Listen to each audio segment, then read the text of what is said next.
Imagine sitting, like, right in the middle of an interrogation room.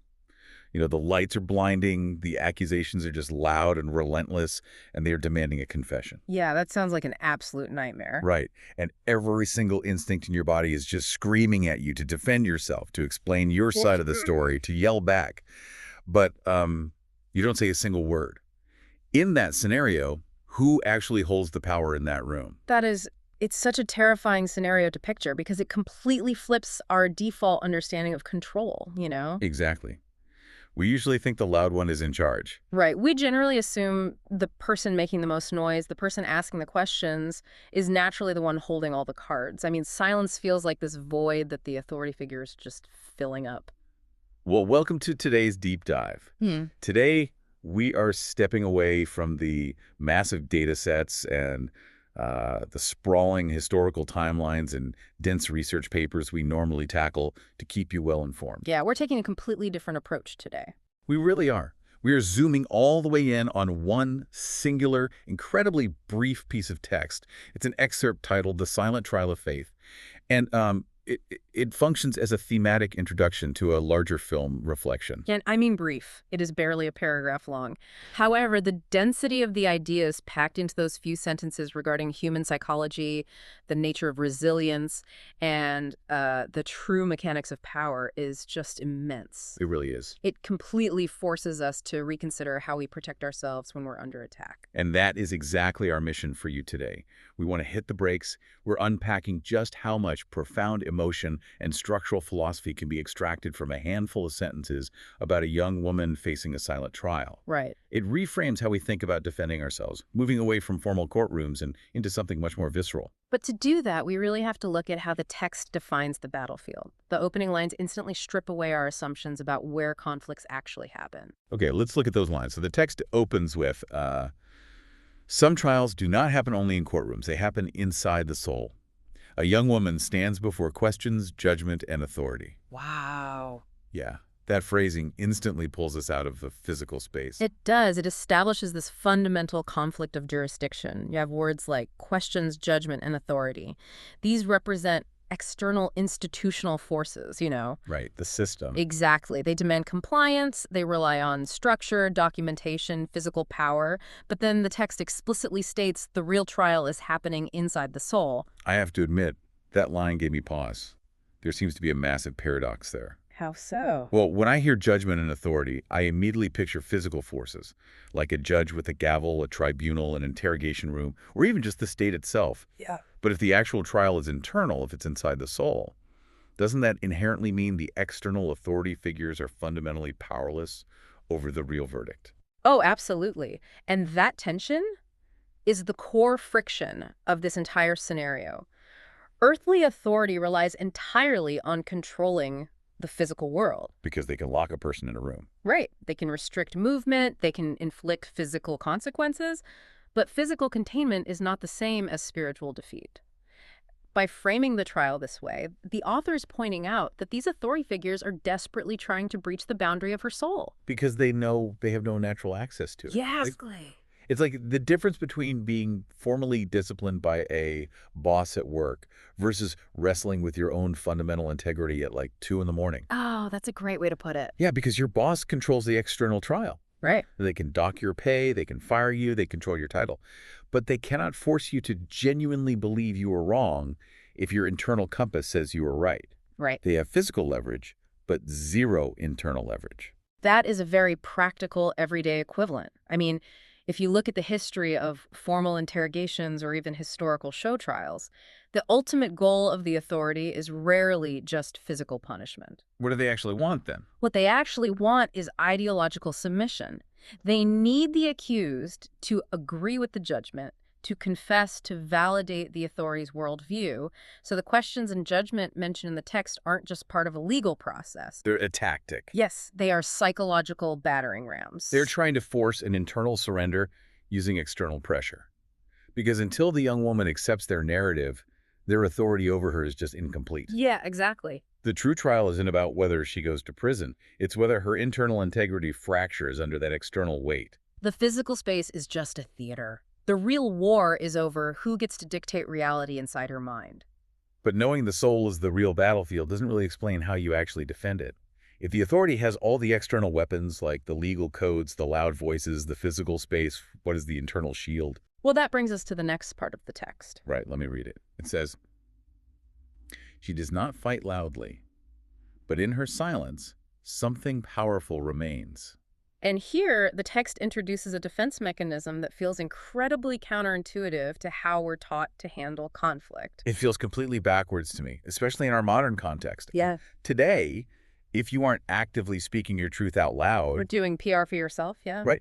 If you aren't aggressively PR managing your reputation or firing back at your critics on social media, people just assume you're giving up. Yeah, they do. Silence is almost universally interpreted by society as a sign of guilt or submission. So, if society assumes silence equals defeat, how can the text call it powerful? To understand the power of silence, we really have to look at the mechanics of an interrogation, or really any forced confrontation. Interrogators, or even just like a toxic person in your life trying to pick an argument, they rely heavily on linguistic framing. They use rapid-fire questions and accusations to increase your cognitive load. They want you to speak because the moment you open your mouth, you give them raw material. Oh, wow. Yeah, you give them words they can twist, analyze, and use to build a logical trap around you. So by refusing to fight loudly, she is essentially starving them of the materials they need to construct her guilt. She's denying them entry into her psychological space entirely. I mean, in psychology, there is this concept often used when dealing with highly manipulative or aggressive individuals. It's called the gray rock method. Oh, I've heard of that. You have, yeah. The idea is to become as uninteresting, unresponsive, and silent as a gray rock. By offering no emotional reaction and no verbal ammunition, the aggressor has absolutely nothing to latch onto. Her attacks just slide off. Exactly. And the text is describing a profoundly elevated, high-stakes version of this. Her silence isn't an absence of a fight. It is the active, deliberate retention of power. Retention of power. Man, that completely reframes the concept. The text specifically uses the phrase, "something powerful remains." It doesn't say her silence defeats the authority. It doesn't say her silence attacks them. It just remains. Right. The focus is squarely on preservation, Right. which, by the way, requires an immense, often invisible amount of energy. I keep picturing a boulder sitting in the middle of a raging river. The water's crashing against it, loud, chaotic, relentless. That's a great image. Thanks. Yeah. But the boulder isn't fighting the water. It isn't shouting back at the river. It just remains there. And the longer it remains immovable, the more you realize the boulder is actually the most powerful thing in that ecosystem. Yeah. It refuses to be swept away by all the noise. And that analogy gets right to the biological reality of what the text is describing. Oh. Human beings have a deeply ingrained instinct to defend ourselves. Oh, for sure. When someone is screaming at you, demanding answers, or threatening your safety, your nervous system triggers a massive fight or flight response. Your body floods with adrenaline and cortisol. The biological urge to speak, to justify your actions, to plead for understanding, it is overwhelming. So suppressing that urge, choosing to stay silent while your body is literally screaming at you to do something, must be agonizing. It requires a terrifying level of internal control. You are actively overriding your own survival instincts. You are letting the accusations hang in the air without swatting them away. Wow. And when an authority figure pushes you that hard and you simply absorb it without breaking, it completely short-circuits their strategy. Authority relies on observable metrics. They need to see you break down or they need to hear you confess. Right, they need proof. Exactly. Silence is an unknown variable. It forces the interrogator to confront their own inability to control you. It must be infuriating for the authority figures. The louder they get, the more obvious it becomes that they have absolutely no access to her soul. They are essentially just yelling at a brick wall. They are. And that leads directly to the text's conclusion about what happens when faith is subjected to that kind of immense silent pressure. Which brings us to the climax of the excerpt. And honestly, this is the part I wrestled with the most. Really? Yeah. The final lines read, and slowly, the film reveals something deeper. Faith is not always spoken. Sometimes it is seen on a face under pressure. I mean, I understand the philosophy of silence we just talked about, but I'll be honest, the specific mention of the film here felt out of place to me at first. Why is that? Well, if we are talking about a trial, a written transcript gives you every single word spoken, the exact legal arguments, the timeline of events. Relying on visual expressions on a face almost feels like a downgrade in hard information. Huh? Why is a visual medium better suited for this? Well, if the primary goal of the trial was to determine legal facts and debate logic, a transcript would absolutely be superior. But remember, the premise the text established at the very beginning, the real trial is happening inside the soul. A transcript cannot record the soul. It only records words. If the accused is completely silent, a transcript just notes, bracket, silence, close bracket. It records a sterile absence. Exactly. It's just a blank space on a page. Looks like nothing is happening at all. But a camera, a visual medium, doesn't see silence as a blank space. It sees the physical toll of that silence. A cinematic close-up on a face captures all the micro-expressions. It captures the subtle tightening of the jaw, the slight trembling of a lip, the sheer emotional weight behind an unwavering gaze. Oh, I see. The visual medium bypasses the intellectual processing of words and speaks directly to human empathy. You don't just understand the legal parameters of her situation, you physically feel the weight of the pressure she is enduring. That makes total sense. Yeah. It's like watching an Olympic weightlifter holding up an impossible crushing amount of weight. You don't need the athlete to shout out, "This is really heavy," or "I am incredibly strong." If they started monologuing while lifting, it would actually ruin the reality of the moment. It would just be absurd. Totally. You see the sheer, undeniable truth of their strength right there. Yeah. The effort, the strain, the focus, it is written entirely on their face. And the text is arguing that faith operates the exact same way under duress.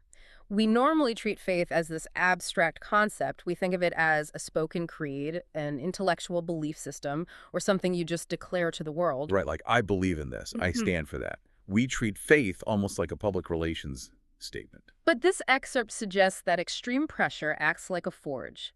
The judgment and the authority burn away everything superficial. They strip away the ability and the need to articulate a clever defense. Because words aren't enough. Words become utterly insufficient. In fact, words might even cheapen the profound nature of what she is experiencing. All that is left is the raw visual evidence of endurance. The pressure essentially pushes the internal faith out from the soul and paints it directly onto the face. It's the difference between reading the clinical word pain in a textbook and watching someone actually bleed. The camera captures the unspoken, intense reality that words fail to convey. It proves that her silence isn't an empty void at all. Her face is projecting absolute conviction, even while her mouth remains closed. Which completely shifts our understanding of what a successful defense actually looks like. The authority demands spoken compliance, but what they get instead is a visual testament to a faith they cannot break and cannot comprehend. Wow. They are ultimately defeated by an image they created through their own pressure. It is a massive journey to take in just a few lines of text. We travel from the external, structured courtroom straight into the deeply intimate space of the soul. We reframe silence from a symbol of weakness into this impenetrable weapon. And finally, we see faith transformed from a spoken concept into a visceral expression on a face under pressure. It is a masterclass in shifting the audience's perspective. It primes us to look past the noisy mechanical plot of a trial and focus entirely on the quiet, emotional landscape of human resilience. And this is where we want to bring it directly back to you listening right now. Because while you might never find yourself in front of a historical tribunal or sitting in a cinematic courtroom, your life is going to be full of intensely pressured moments. Absolutely. You will face external authorities. Maybe it is a toxic workplace environment where your integrity is tested. Maybe it's a hypercritical social circle or an online mob demanding you justify your existence on their terms. When you stand before their questions and their judgment, do you always feel that desperate biological urge to fight loudly? It's hard not to. Do you feel compelled to enter their chaotic arena and explain yourself to people who are already committed to misunderstanding you? It is the most natural impulse in the world to want to shout back, to defend your territory and to prove them wrong. It is, but maybe there is a different path. Can you find the quiet, undeniable power of your own resilience? Can you allow your core truth to be that immovable boulder in the rushing river, letting your silent endurance speak volumes that words never could? And, if absolute unbreakable faith is best expressed in profound silence under immense pressure, then what does that say about the interrogators? That's a great question. Perhaps those loud, relentless questions demanded by authority, the need to constantly force verbal submission, the striking of the gavel, perhaps all of that noise isn't a display of their power at all. Perhaps it is just the clearest sign of their own terrifying, profound doubt. Think about the ultimate test of human endurance. Not a test of physical strength, but a trial of the spirit under crushing pressure. It's a heavy thought. A young woman stands entirely alone, subjected to relentless judgment.